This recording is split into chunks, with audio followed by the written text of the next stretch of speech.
Hola, yo soy Laura Viera y esto es La Cafetera. Bienvenidos. En el programa de hoy hablaremos sobre cómo el sector cultural se está viendo afectado por la pandemia. Entonces, sírvanse un café, tomen asiento y disfruten. Todos estamos muy conscientes de que el virus ha cambiado completamente la manera en la que nos relacionamos los unos con los otros y, por supuesto, la cultura. El arte y las industrias creativas son algunos de los más afectados por las medidas sanitarias que han debido implementar los diferentes gobiernos. En su momento se cerraron museos, teatros, bibliotecas y conciertos.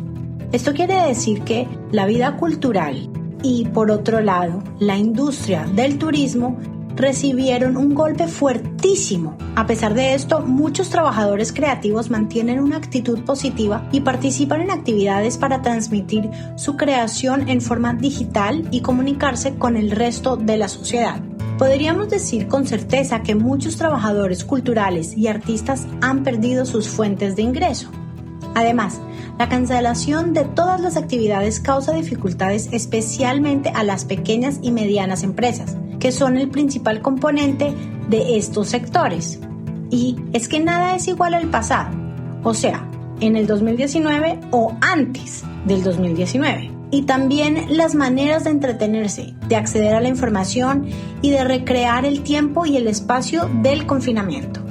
Es más, los espectáculos públicos fueron los primeros en salir y serán seguramente los últimos en retornar.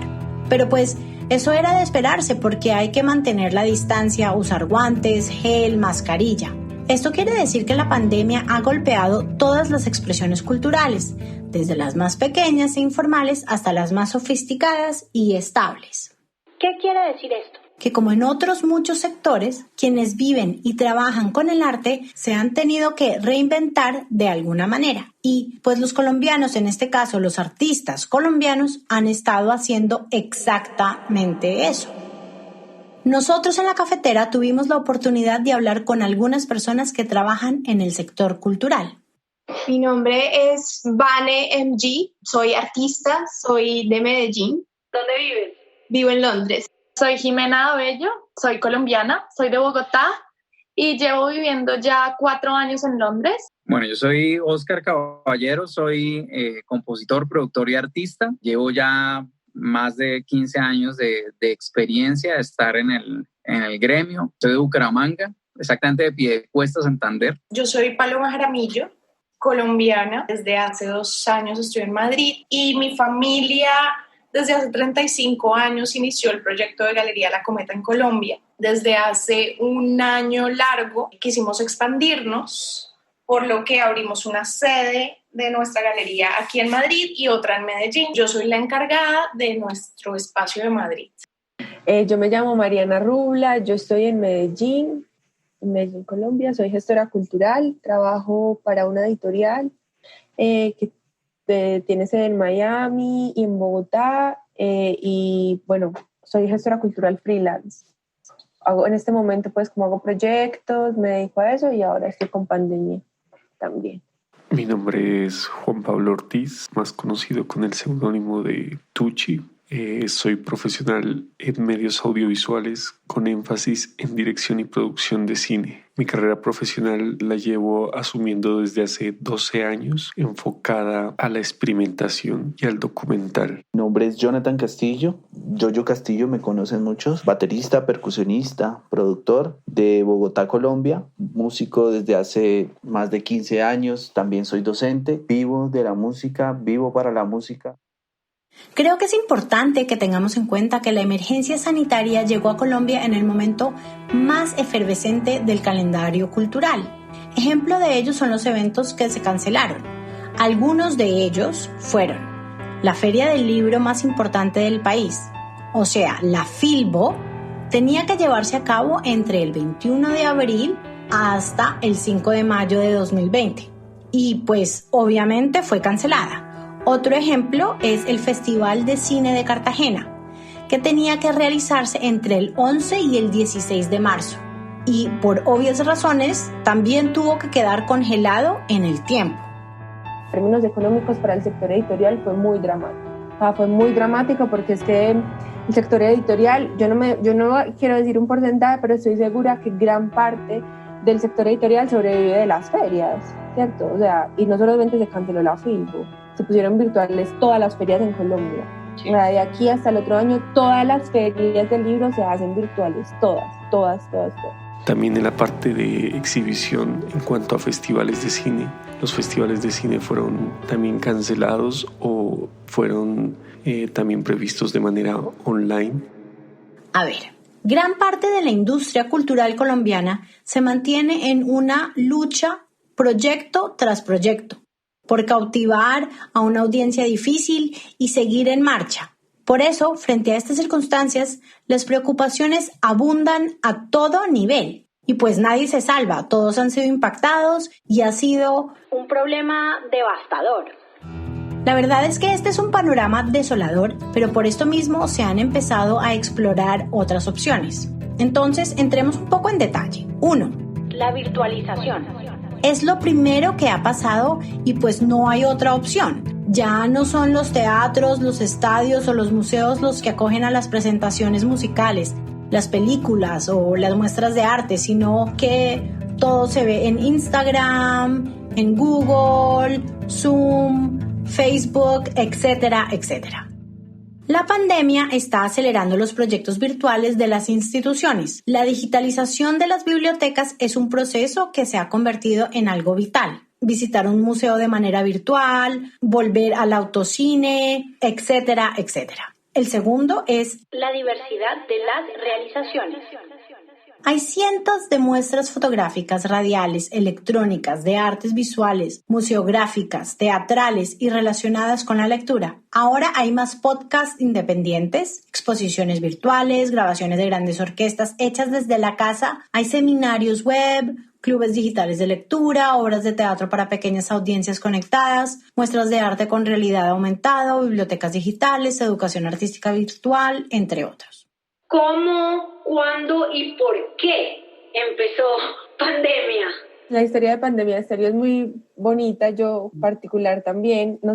Ninguno de nosotros había hacer radio, pues ya sí sabemos, pero no sabíamos. Nosotros somos un equipo de 6 personas, Juan David, Caliche, Camilo, Sara, Anita Cuadros y yo. Y así esos nombres que uno no los piensa un segundo, pero les llegan a la mente, ¡tin! Pandemia Estéreo, así fue. Hicimos un logo y ya. Nosotros somos una emisora que lo que pretende es generar espacios de encuentro. Sí, esto es un proyecto que nace pues en el contexto pues de que nos encerraron y no nos podíamos ver y necesitábamos estar acompañados. Otro punto clave es la promoción de formas de participación. Ahora las producciones generan públicos que pueden comunicarse e interactuar entre sí. Y por supuesto, tenemos el fortalecimiento de la apropiación cultural en el espacio doméstico. Y esto es algo que ya venía sucediendo hace años con la radio, la televisión y mucho más activamente ahora con los computadores, gracias a Internet, a las redes sociales y, por supuesto, a la telefonía celular. Pero como todos, aunque creemos que la pandemia durará un buen tiempo, en algún momento tendrá que desvanecer o al menos ser manejable gracias a la vacuna y a las medidas de seguridad. Esto tiene muchas consecuencias. En términos culturales, esto significa que en los próximos años será una necesidad crear una convivencia entre los modos tradicionales de circulación cultural y los nuevos soportes tecnológicos. Por esto mismo, en el post-pandemia se encontrarán relaciones aún más creativas entre ambos mundos. El peligro es que de aquí a que nosotros nos podamos inventar qué vamos a hacer, nos podemos morir de hambre. Pues es así de dramático. Pues como que mientras nos inventamos qué hacer, pues pasarán unos años, entonces, y eso no es sostenible. Entonces yo siento que tiene que haber un pensamiento mucho más social de la cultura, definitivamente, como cuando a veces se empieza a meter tan de frente el bicho de la economía naranja, que en donde se le está exigiendo al sector cultural que sea sostenible, le exige que sea parte de la industria y le exige que entre a competir. Y cuando tú le exiges que entre a competir a un artista, le estás pidiendo que deje de producir genuinamente lo que quiere producir como arte, sino que tiene que producir un producto que le compren. ¿Qué crees que va a pasar si llegamos al post-pandemia? Si esto sigue como está, creo que esto no lo vamos a tener que volver a inventar. Pues yo creo que el ser humano es un animal, ¿cierto? Sobre todo, y como animal se adapta. Así le duela, así nos cueste, así seamos el único animal que tenga conciencia sobre el pasado. O sea, que vamos a ser los únicos animales que vamos a extrañar y vamos a sentir nostalgia por lo que era. Pero pues yo creo que nos iremos adaptando y a mí me parece que están pasando cosas interesantes. Por ejemplo, en esta editorial en la que yo estoy trabajando, yo no hubiera podido trabajar si esto no hubiera pasado, porque no nos hubiéramos visto obligados a tenernos que encontrar digitalmente. Entonces a mí me parece que lo remoto es interesante. Mi visión es bastante desalentadora. El mundo va a seguir igual. Esto no sirve para que cambiemos realmente nuestra mente, porque ninguna pandemia lo ha hecho. Esta no es la primera pandemia que sucede en la humanidad, y los hombres que han renacido de la pandemia nunca cambiaron, siempre quisieron volver a lo que estaban haciendo antes. Por eso hasta el nombre de nueva normalidad es volver a la normalidad, y eso es bien doloroso en los países latinoamericanos, porque nuestra normalidad es el caos, la destrucción, el miedo, la pobreza. Espero que el cine trate temas más filosóficos, más profundos, más espirituales, que nos confronte con lo que sucedió, ¿no? Y con lo que no pudimos hacer. Yo creo que la gente tiene muchas ganas de vivir el arte de nuevo. Todo el mundo quiere salir y ver cosas. Entonces eso, por un lado, como que la gente tiene muchas ganas de volver a la dinámica. También creo que a nivel comercial, todas las galerías nos estamos preparando como para un año que va a estar un poco apretado. Entonces es más como generar estrategias de ahorrar en gastos, rotar nuestro inventario, mantenernos a flote. Creo que es necesario decir que antes de la aparición del virus, la escena cultural en Colombia ya enfrentaba una situación sumamente difícil por varias razones. Algunos de estos motivos son el poco presupuesto que se destina a las actividades culturales, la poca infraestructura y los estímulos con los que cuenta el sector cultural en nuestro país. La comunidad cultural en Colombia se ha empezado a movilizar. Por ejemplo, el 13 de marzo apareció el hashtag Eventos en crisis, promoviendo la reunión del sector de la industria del entretenimiento. La idea era crear una ruta de trabajo para censar y proponer soluciones al gobierno nacional mediante el nombramiento de delegados regionales por sector. El 14 de marzo, Cine Colombia anunció el cierre de todas sus salas y en los días siguientes, Royal Films y las salas públicas e independientes hicieron exactamente lo mismo. Que nuestro fondo de desarrollo cinematográfico depende de un impuesto que se cobra a cada boleta de cine, por lo cual para el año 2021 los ingresos o la financiación para las películas será escaso, y por eso están buscando nuevas formas en esta exhibición, ya sean online o en canales de televisión, que supla esta cuota, ¿no? A ver, toda esta ebullición cultural deja abiertas muchas preguntas, todas ellas conectadas con el futuro de la creatividad y las artes en la vida de las personas. Y así llegamos al final de la primera parte de nuestra mirada a la situación cultural durante la pandemia. A ustedes, gracias por acompañarnos hoy, y saben que si les gustó este podcast, pueden compartirlo con su familia y amigos y en las redes sociales. Además, pueden escribirnos un correo electrónico con sus inquietudes o temas que les gustaría proponer a lacafetera@solques.com. Nos escuchamos en una próxima oportunidad. La Cafetera se hizo posible gracias al guión e investigación periodística de Laura Viera Abadía y a la musicalización original y producción de Enrique Chamas Stewart. Gracias por acompañarnos.